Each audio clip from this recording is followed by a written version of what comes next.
राजा पंढरीचा, राजा पंढरीचा.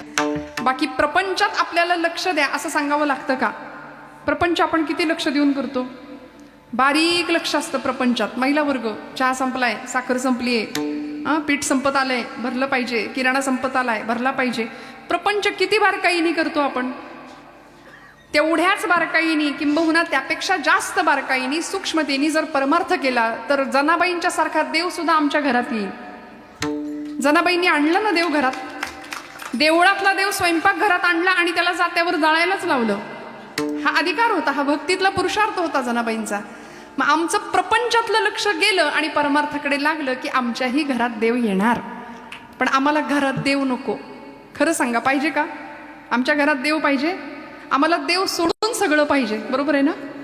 देव सोडून, देवाकडून आम्ही सगळं मागतो. आम्ही देव नाही मागत. देव मागितला किंबहुना देव आलाच तर भौतिकाशी तडजोड करायला लागेल, लौकिकाला तिलांजली द्यायला लागेल.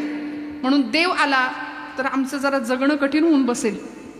मग म्हणाले आम्हाला घरात आमच्या देव नको, देवाकडून सगळं पाहिजे. देवाकडून सगळं पाहिजे. एवढी मोठी लिस्ट असते आमची. दारिद्र्य जाऊ दे, बेकारी जाऊ दे, यंदा पोराचं जुळू दे, कठीण होऊन बसलंय सगळं, नाही का? प्रपंच चांगला सुखाचं होऊ दे, सगळं धन ऐश्वर्य संपत्ती सत्ता आरोग्य श्रीमंती सगळं मिळू दे. जमलंच तर शेजाऱ्यांचं. काय म्हणलात तुम्ही? नाही ना तसं काय? मग आम्ही भगवंताकडे, आमची मोठी लिस्ट असते, प्रत्येकाची लिस्ट आहे. सगळ्यांना काही ना काहीतरी मागायचंय आणि आमची भक्ती ही सकाम ठरते. म्हणून भक्ती आणि उपासना या दोन शब्दांमध्ये फार मोठा फरक आहे. आम्ही गल्लत करतो, आम्ही दोन्ही शब्द एका अर्थाने घेतो. भक्ती वेगळी आहे आणि उपासना वेगळी आहे. उपासना म्हटलं की त्यामध्ये सकामता आली, काहीतरी हवं असतं देवाकडून. भगवंताच्या सगुण विग्रहावर, भगवंताच्या मूर्तीवरती प्रेम करायचं. ज्ञानापूर्वी केलेलं प्रेम म्हणजे उपासना आहे. त्याच्याकडून काहीतरी मागत राहणं म्हणजे उपासना आहे. सतत काहीतरी मागतो आम्ही. म्हणून तर आमच्या सगळ्या स्तोत्रांच्या शेवटी बघा फलश्रुती असते. विद्यार्थी लभते विद्या, धनार्थी लभते धनम, पुत्रार्थी लभते पुत्रान, मोक्षार्थी लभते गतिम. सगळं फलश्रुती असते. मग भगवंताकडे काहीच मागायचं नाही अशी आम्हाला भक्ती करता येईल का?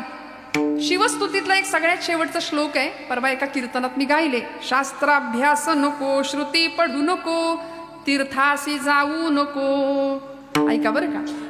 योगाभ्यास नको, व्रते मख नको, तीर्थे तपेती नको, काळाचे भय मानसी धरू नको, दुष्टासी शंकू नको, ज्याची या स्मरणे पतित तरती तो शंभू सोडू नको. असा आपला श्लोक मी गायले. एक गृहस्थ मला भेटले आणि म्हणले ताई हा श्लोक लिहून देत आहे का? म्हटलं कशाला? नाही म्हणे तो. म्हटलं कुठला श्लोक? म्हणे तो नाही का तो. म्हटलं अहो बरेच श्लोक म्हणले मी, नेमका कुठला? म्हणे ज्याच्यामध्ये असं लिहिलंय हे करू नको, ते करू नको, हे करू नको, ते करू नको, जे ज्याच्यात सांगितलंय तो श्लोक द्या म्हणे. आम्ही कशी लबाड माणसं आहे, कशी पळवाट काढतो बघा. त्यांनी सांगितलं शास्त्राभ्यास नको, श्रुती पढू नको, तीर्थासी जाऊ नको, व्रते तपे नको, मख म्हणजे यज्ञ काही नाही केलं तरी चालेल, पण ज्याची या स्मरणे पतित तरती तो शंभू सोडू नको. भगवंताचं स्मरण केल्याशिवाय राहू नको. ठाईचं बैसोनी करा एकचित्त, आवडी अनंत आळवावा. त्या अनंताला आळवायला सांगितलं. म्हणाले बाकी काही नाही केलं तरी चालेल. हा भक्तीचा साधा सोपा अर्थ संतांनी आम्हाला सांगून दिला. मग परमेश्वर आल्याशिवाय आणि भेटल्याशिवाय राहणार नाही. भगवंत आमच्याकडे येतो. फक्त म्हणाले आम्ही जी भक्ती करतो त्यामध्ये आम्हाला भक्तीतनं जी फलश्रुती मिळायला पाहिजे ती मिळत नाही. कारण आमची भक्ती थोडीशी काहीतरी गडबड होतीये जरा भक्तीमध्ये. तीर्थयात्रा करतो, जपजाप्य करतो, दान धर्म करतो, नामस्मरण करतो, संत संग करतो, आम्ही सगळं करतो, पण समाधान नाहीये. बघा बरं सगळे एकमेकांच्या चेहऱ्याकडे बघा कसे आहेत. बघितलं का कसे आहेत चेहरे आपले? खरं सांगा. प्रचंड ताण आहे, टेन्शन आहे. हसा ना जरा, मस्त राहा, फ्रेश राहा. इथला आनंद कुठेच नाही बरं का. लिहून देते, हा आनंद कुठेच नाही, प्रपंचात नाही, भौतिक जगात नाही. या धर्ममंडपाखालचा इथला जो आनंद आहे नामाचा, भक्तीचा, कीर्तनाचा, तो दुसरीकडे कुठेच नाहीये. त्यामुळे आपण जर आपल्या एकमेकांकडे पाहिलं, आपण स्वतःकडे पाहत नाही, आपण जगाकडे फार पाहतो. स्वतःकडे पाहतो का आपण? आरशात पाहता का? बरं कोण असं आहे की आरशात बघून आलंच नाही आज? तरुण मंडळी, इकडे आमच्या मुली भगिनी आरशात बघितलंच नाही आज, असं कोणी आहे का? नाही ना. आरशात किती वेळा बघतो आपण दिवसातनं? का? आपण आपल्यावर प्रेम करतो. पण म्हणाले, आता मी परवा एक वाक्य वाचलं, म्हणले अलीकडे लोक आरसा नाही वापरत, मोबाईलचा फिल्टर कॅमेरा वापरतात. का? कारण म्हणले आरसा खरं बोलतो. म्हटलं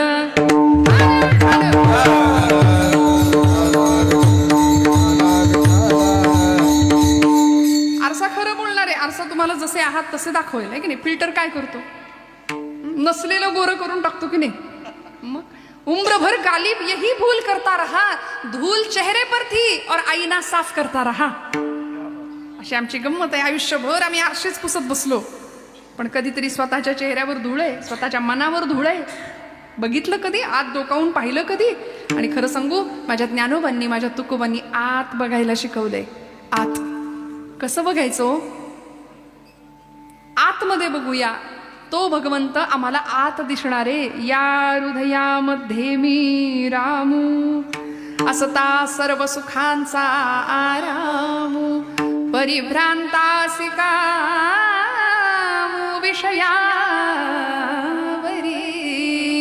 सोपं सांगितलं. ईश्वर सर्व भूतानां हृद्देशे अर्जुन तिष्ठती, भ्रामयन् सर्व भूतानि यंत्रारूढानि मायया. सगळीकडे शोधत असलेला तो भगवंत तो हृदयातच आहे. आणि त्याला थोडंसं आत बघूया. आपण आपला श्वास सुद्धा शांततेत ऐकत नाही वेळ आपल्याला तेवढा शांत बसून आपण स्वतःकडे बघत नाही. कारण आपण आपल्याला बाकीच्यांच्या जीवनामध्ये फार रस आहे. बाकीच्यांच्या जीवनात काय चाललंय? स्टेटस बघण्यातच लोकांचे. खरं आहे का खोटं आहे सांगा? लोकांचे स्टेटस बघण्यातच आमचा दिवस चाललाय. आमचं स्टेटस बिघडायची वेळ आली त्याचं काय? आम्ही कधी विचार करतोय? आणि हे खरं सांगू, आध्यात्मिक आणि प्रापंचिक स्टेटस जर जपायचं असेल तर या मंडपाखाली यायचं. म्हटलं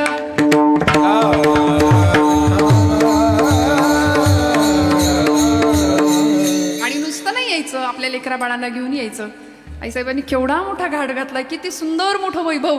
बरं असं नाही, आता सरकारला पण इकडे लक्ष द्यावं लागतंय, आहे की नाही? केवढं मोठं काम आहे, किती मोठं काम उभं राहिलंय. आणि हे धर्माचं काम आहे मंडळी, हे देवाचं काम आहे. इथे तन मन धनाने सगळे सक्रिय असतात. आज आमच्या महिला वर्गाला किंबहुना जनाबाईंच्या म्हणजे आज संबंध त्या परंपरेला आनंद आणि अभिमान वाटावा असं आईसाहेबांचं काम आहे. मला असं प्रामाणिकपणे वाटतं. आणि या कामामध्ये आपण सगळे इतक्या मोठ्या संख्येने, मला माहिती आहे काल्याच्या दिवशी ही जागा बघायला सुद्धा मिळत नसेल. शेवटच्या दिवशी इतकी प्रचंड गर्दी असणारे पंचक्रोशीतली सगळी मंडळी, आपण प्रेम करणारी मंडळी आहात धर्मावरती, या प्रांतावरती, कीर्तन नावाच्या भक्तीवरती, संतांवरती, संतांच्या विचारांवरती. का हो? कारण या सगळ्याच्या माध्यमातून आमचं जीवनातलं सगळं दुःख जाणार आहे. बाकी प्रपंचामध्ये कायम दुःख आहे, आपल्याला कळलं. प्रपंच दुःखाचाच आहे, तो सुखाचा नाहीच आहे. सुख सुख सुख असं काही नसतं. सुख नावाची कुठलीही वस्तू नाही. प्राप्त परिस्थितीमध्ये समाधानी राहता आलं की आम्ही सुखी झालो. हा सुखाचा सगळ्यात मोठा राजमार्ग आहे, सुखाचं सगळ्यात मोठं उत्तर आहे. मग आता परमेश्वराला जर पाहायचंय, परमेश्वराला जर ओळखायचंय, त्याला आपल्या घरात बोलवायचंय, त्याला आपल्या हृदयाच्या गाभाऱ्यात बसवायचंय, तर त्याच्याविषयी आपल्या मनामध्ये काय पाहिजे? धारणा पाहिजे. म्हणाले धारणा. अष्टांग योग सांगितले पूर्वसुरींनी आमच्या. यम, नियम, आसन, प्राणायाम, प्रत्याहार, धारणा, ध्यान आणि समाधी. या अष्टांग योगापैकी पहिले 5 योग. आता कोणी नाही, कलियुगामध्ये खरं तर धारणेपासून सुरुवात झाली. भगवंत आहे आणि त्याच्यावर माझा पूर्ण विश्वास आहे, ही मनाने केलेली धारणा. त्यानंतर त्या भगवंताचं ध्यान मनामध्ये करणं, चित्ताच्या ठिकाणी भगवंताला ठेवणं, आणि मग त्यानंतर लागते ती समाधी. जी समाधी ज्ञानोबांनी अनुभवली, जी समाधी तुकोबांनी अनुभवली. विटेवरचा भगवंत हृदयात प्रकट झाला. गोड तुझे रूप, गोड तुझे नाम, देई मज प्रेम सर्व काळ. त्यामुळं भक्तीतलं ज्ञानही मिळालं आणि ज्ञानानंतरची भक्तीही प्राप्त झाली. ज्ञान आणि भक्ती दोन्ही हातात हात घालून चालल्या. म्हणून एकटं ज्ञानही काही कामाचं नाही आणि नुसती भक्तीही काही कामाची नाही. म्हणून भक्तियुक्त ज्ञान आणि ज्ञानयुक्त भक्ती अशी संतांना प्राप्त झाली. म्हणून जगद्गुरु संत श्रेष्ठ श्री तुकोबाराय परमात्म्याचं अत्यंत सुंदर असं स्वरूप आम्हाला आपल्या शब्दांच्या माध्यमातून व्यक्त करून सांगतात. अभंगाच्या प्रथम चरणापासून. तुझे स्वरूप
वाजवा टाळ्या खणखणीत. छान. तुझे हे स्वरूप म्हणून या माप भक्ती केले, भक्तीची या मापे मोजितो अनंता, इतराने तत्वता न मोजवे विठ्ठल विठ्ठल.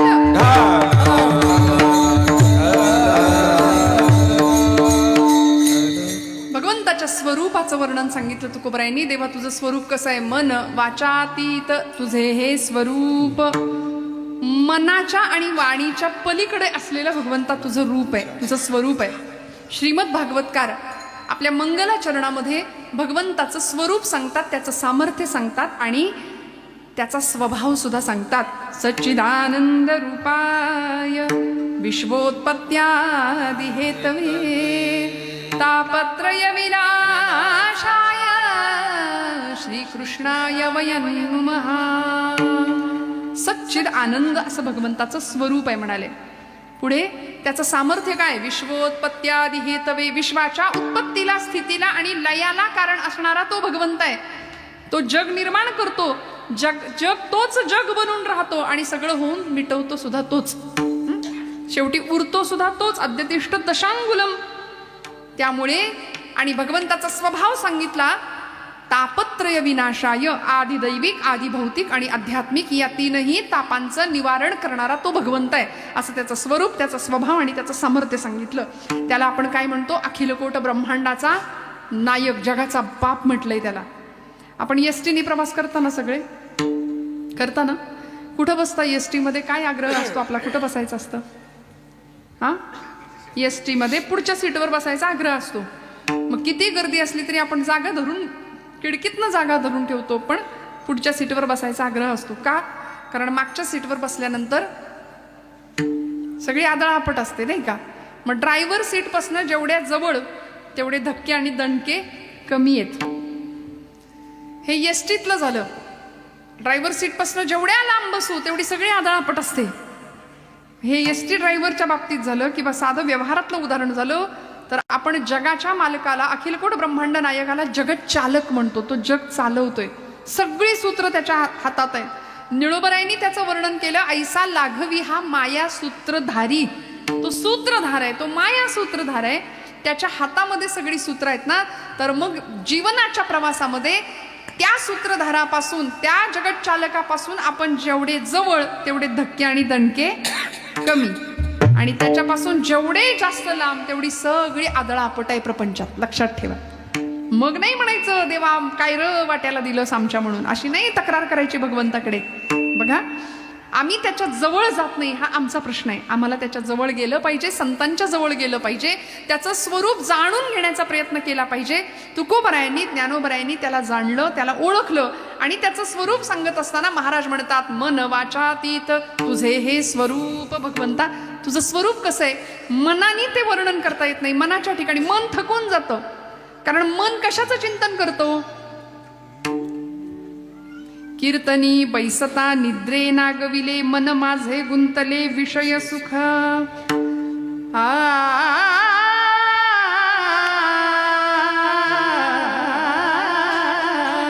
कीर्तनी बैसता निद्रे नागविले, मन माझे गुंतले विषय सुख. विषय सुख अमृताहुनी गुण, नाम तुझे देवा, नाम तुझे देवा.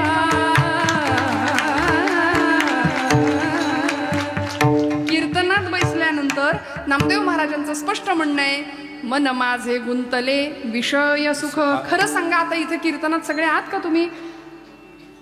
इकडं हो म्हणा मोठ्याने.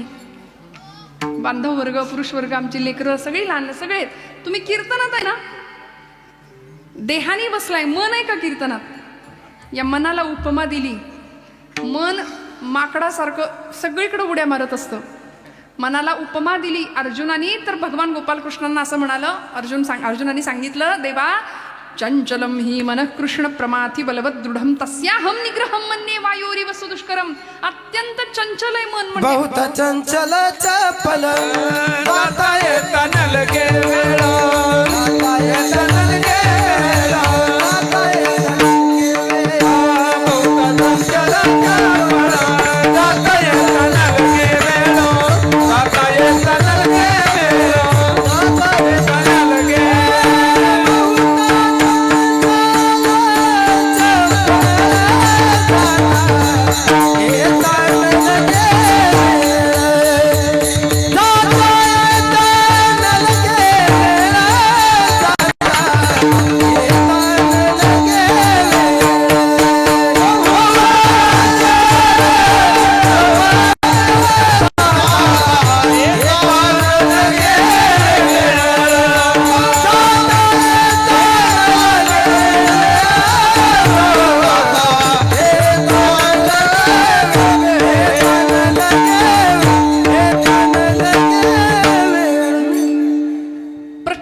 मनात चंचल आहे, चपळ आहे. हं? अनुदिन अनुतापे तापलो रामराया, परमदिन दयाळा निरसी मोहमाया. अचपळ मन माझे नावरे नावरिता, तुझ विणशिण होतो धावरे धावाता. म्हणून मनाचे श्लोक लिहावे लागले 205. मन करारे प्रसन्न सर्व सिद्धीचे कारण तुकोबरायांना सांगावं लागलं. मनालाच उपदेश करावे लागले. का? कारण मन ऐकत नाही. ऐकत ते नको त्याचं चिंतन करतं, मन ऐकत नाही. घरातलं पोरग बाळ्या उठ जरा बाजारात अमुक अमुक घेऊन ये असं म्हणून जर आईनं सांगितलं तर तो मुलगा म्हणतो मी नाही जाणार. हातात मोबाईल असतो, ऐकायची तयारी नसते त्याची. पण तेच जर आई म्हणली चांगला टीव्हीला पिक्चर लागलाय बघ बरं, लगेच ऐकेल की नाही. मनाचं असंच आहे. कर म्हटलं की करणार नाही आणि नको करू म्हटलं की ते मन बरोबर तिथं धावणार आहे. त्यामुळे ते मन अत्यंत चंचल आहे. मन विषयांचं चिंतन करतं आणि मनो हि द्विविधम प्रोक्तम शुद्धमचा शुद्धमेवच अशुद्धम काम संकल्प शुद्धम काम विवर्जितम. अशुद्ध आणि शुद्ध मन असे 2 प्रकार आहेत. अनेक प्रकारच्या कामनेचा संकल्प करणारं अशुद्ध मन आणि कामना विरहित असलेलं शुद्ध मन जे विषय विरहित आहे ते भगवंताला प्रिय आहे. आणि तिथंच भगवंत असतो. इंद्रियाणाम मनश्चास्मी विभूती सांगितली भगवंतांनी आपली की अशा मनाच्या ठिकाणी मी आहे भगवंत म्हणतात. पण जे मन विषयांनी बरबटलेलं आहे ते मन भगवंताचं वर्णन करायला गेलं तर तिथं ते थकतं, ते माघारी येतं. आणि वाणीच्या बाबतीत बोलायला गेलं तर तुकोबराय म्हणतात मन वाचातीत तुझे हे स्वरूप. वाणी सुद्धा देवा थकते तुझं वर्णन करायला गेल्यावर. देवाचं वर्णन किती केलं हो संतांनी, सगुणाचं वर्णन केलं. तुकोबरायांना विचारलं पांडुरंग कसा आहे हो? तुकोबरायांनी सांगितलं सुंदर ते ध्यान उभे विटेवरी करकटेवरी ठेवून या तुळशीहार गळा कासे पितांबर. आवडे निरंतर हेच ध्यान वर्णन केलं राजस सुकुमार. मदनाचा पुतळा राजस सुकुमार. मदनाचा पुतळा रवी शशिकळा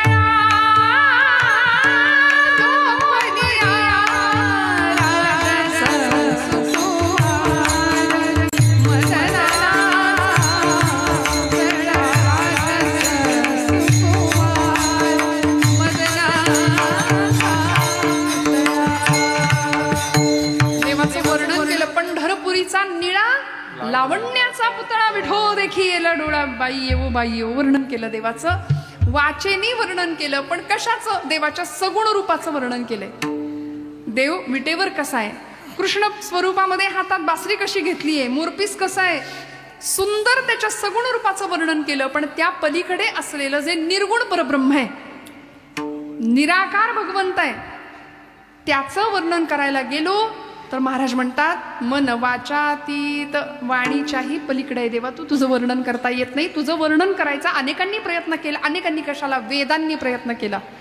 पण वेदाची अवस्था काय झाली? वेद मौनावला. वेद बोलू शकले नाहीत. श्रुतींना विचारलं देव कसा आहे. माऊलींना सुद्धा प्रश्न पडला देवा तू कसा आहे. श्रुती नेती नेती म्हणती गोविंदुरे तुझ सगुण म्हणू की निर्गुण रे.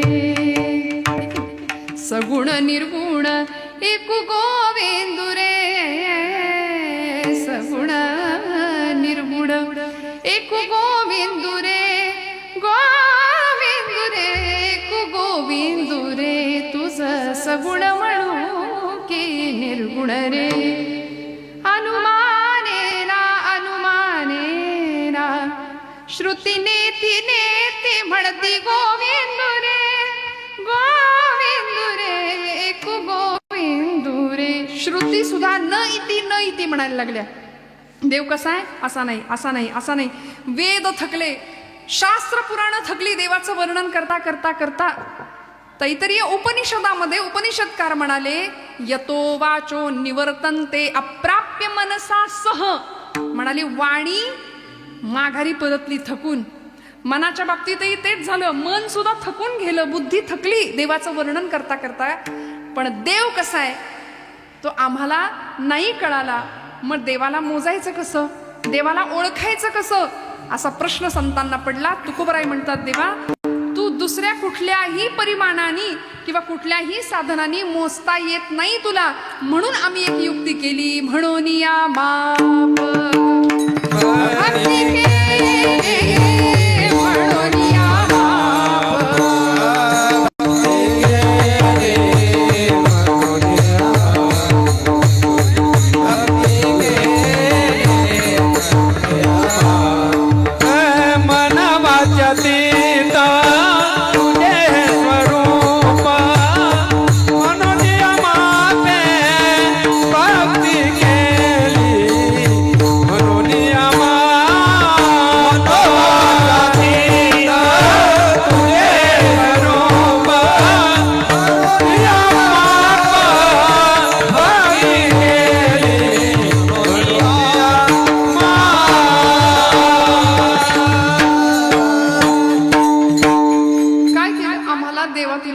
येत नाही. आता माझा एक तुम्हाला सगळ्यांना प्रश्न आहे. तुम्ही जागे आहेत ना? जागे आहेत ना? देव मिळाला का हो? देव मिळालाय का? देवाला मोजता आलं का कधी? देव मोजता येतो का? आणि मोजायचंच झालं तर काय कराल? आपण काय करू?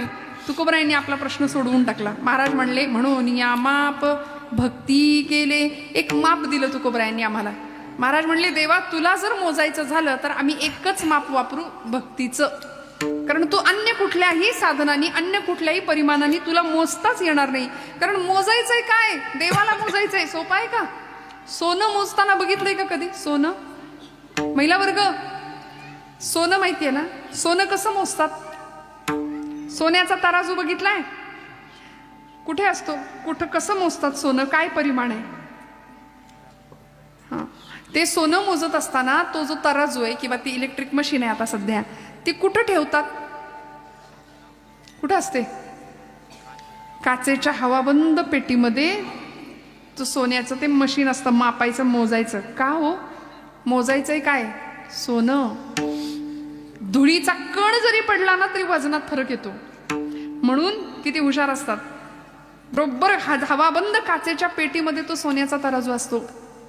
आता मला सांगा, हा नियम कोळशाच्या तराजूला आहे का? ते ठेवायचं का काचेच्या पेटीत? जिथं सगळं काळच करायचंय तिथं हवाबंद पेटी कशाला पाहिजे? मग आम्हाला मोजायचंय काय? विमानात बसलेल्या माणसाशी संवाद साधताना सायकलवर बसून जमेल का हो?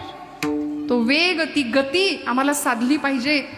आम्हाला त्या अवस्थेला पोहोचण्याकरता देवाला काय आवडतं याचा विचार करताना आम्हाला सुद्धा देवत्वाकडचा प्रवास करावा लागेल. आणि त्याकरता माप तुकोबराय आम्हाला देतात. म्हणून या माप भक्ती केले. देव अन्य कुठल्याही साधनांनी मोजता येणार नाही, त्याला प्राप्त करता येणार नाही. त्याला जर प्राप्त करायचं असेल तर भक्तीच्याच साधनांनी मोजता येतं, मापता येतं. तिथं भक्ती म्हणजे विश्वास आला, समर्पण आलं, निष्ठा आली. भक्तीच्या अनेक व्याख्या नारद महर्षींनी भक्तिसूत्र नावाच्या ग्रंथामध्ये केल्या. कशाला म्हणायचं भक्ती? गुणरहितम कामनारहितम प्रतिक्षण वर्धमानम अविच्छिन्नम सूक्ष्मतरम अनुभवरूपम. अनुभवानी जाणायची असते म्हणले भक्ती. नुसती भक्ती भक्ती भक्ती म्हणून भक्ती होत नाही. साखरेची गोडी साखर खाल्ल्यानंतर कळते. साखर गोड आहे असं म्हणून साखर कशी लागते आम्हाला कळत नाही. भक्तीची चव अनुभवावी लागेल. ती भक्ती कशी असते? हे चिथोर भक्ती आवडते देवा, संकल्पावी माया संसाराची. सोपं आहे म्हणले. संसारावरची माया काढायची आणि देवाकडं लावायची. किती करतो माया आपण संसारावर? मुलगा जर आपला पोटचं बाळ जर जेवलं नाही तर आपण किती किती वाईट वाटतं. लेकरवाळ्या एखाद्या आईला किती वाईट वाटतं.